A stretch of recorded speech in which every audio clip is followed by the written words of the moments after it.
This is not the usual weekly video where we summarize players' data, predict their points, and build the best team. If you want to watch this kind of video, check the description, I've got you covered. This is a video that everyone should watch because I will present data that apply from the first to the last game week.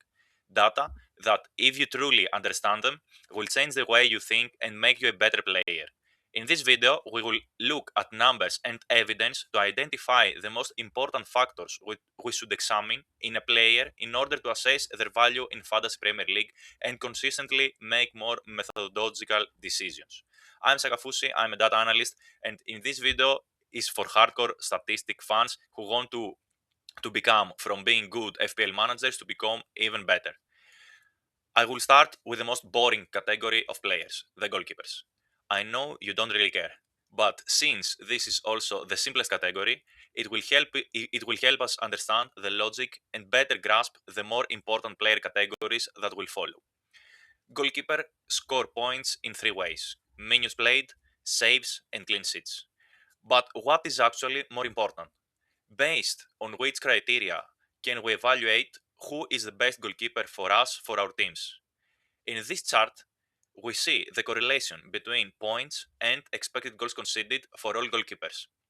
The correlation is linear, meaning that the fewer xG they concede, the more points they score. The strength of the correlation is 0.34, which roughly means that expected goals conceded explain 34% of the points that goalkeeper scores. Let's now look at the same thing for saves. The correlation is also linear here, but its strength is 0.10, meaning it affects a goalkeeper's points by only 10% compared to the 34% from expected goals conceded. Therefore, we can conclude that expected goals conceded are more important for goalkeepers than saves. If expected goals and saves together are still far from explaining 100% of a goalkeeper's points, then what do the remaining points depend on? Of course, minutes played. The more minutes a goalkeeper has played, the more points they have accumulated. Let's look at the actual data. If we consider the 20 goalkeepers with the most minutes played, they average 3.4 points per game. 59% of their points come from appearance points, 32% come from clean sheets, and only 17% from saves. And we should also not forget the penalty they receive when they concede two or more goals, which accounts for 10% of their points.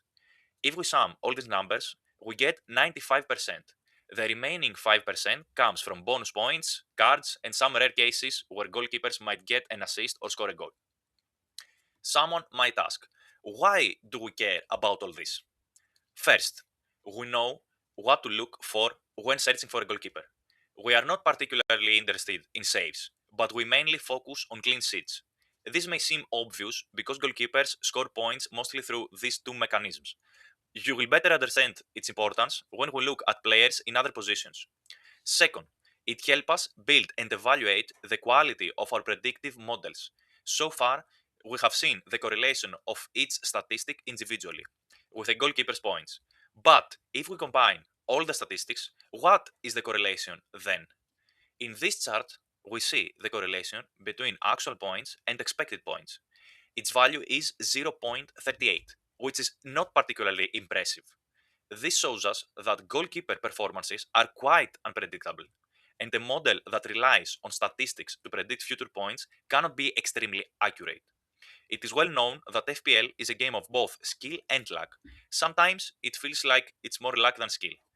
Recently, I discovered a game that I believe you will like because it allows you to be a manager with more control over your team and less luck involved. It is called Footium. Footium is an online social football management game.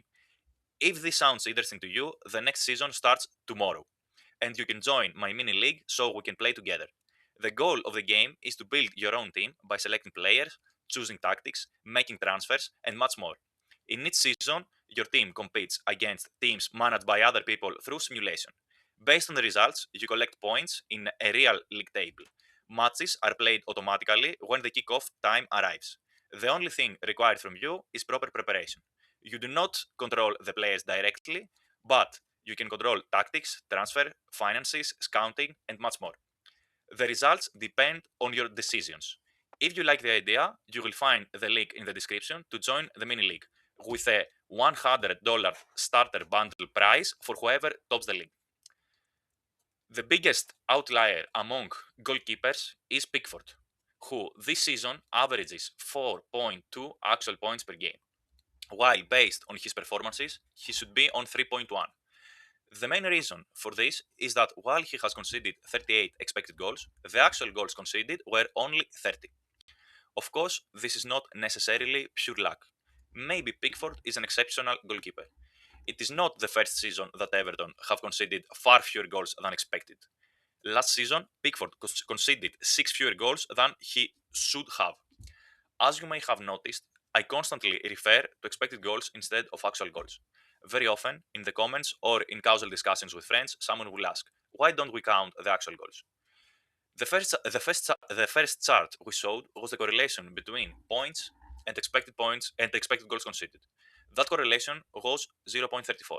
If we use the actual goals conceded by goalkeepers, the correlation is 0.33, almost the same. The reason we use expected goals is that when the sample size is small, expected goals converge faster to reality and therefore predict the future better.